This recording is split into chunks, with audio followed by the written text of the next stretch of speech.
They dug him up, dressed him in purple, and put him on trial. Rome smelled of damp earth and incense. The year was 897.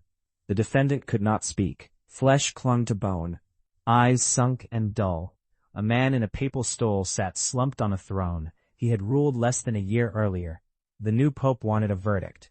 Politics smelled like rot. This was the Cadaver Synod. Clergy and nobles packed the basilica. They hired a deacon to answer when the corpse was questioned. He groaned against a silence full of curses. Accusations poured out: perjury, usurpation. The dead man's hands had blessed bishops, who now feared their orders were void. They read old letters. They pointed fingers at a rotting jaw. The crowd hissed. A judge declared him guilty. They stripped the corpse of robes. They cut off 3 fingers used for blessings. The fingers were flung to the crowd. They threw the body into the Tiber. The river took him like a black apology. But the show backfired. Citizens were furious. They saw sacrilege, not justice. Stephen, who ordered the Macabre trial, grew unpopular fast. He was soon dragged from prison and strangled. The corpse's enemies suffered new scandals. Later popes reburied the body with honors.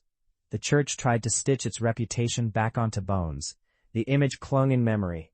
A pope condemned by the living, condemned again by history. Rome learned a lesson in a single grotesque night. Power, when it becomes a theater, always turns to horror. For decades the city remembered the night. Priests whispered that the bones demanded mercy. Tourists later stood where the chapel had been and felt a cold that smelled of salt and old ink still.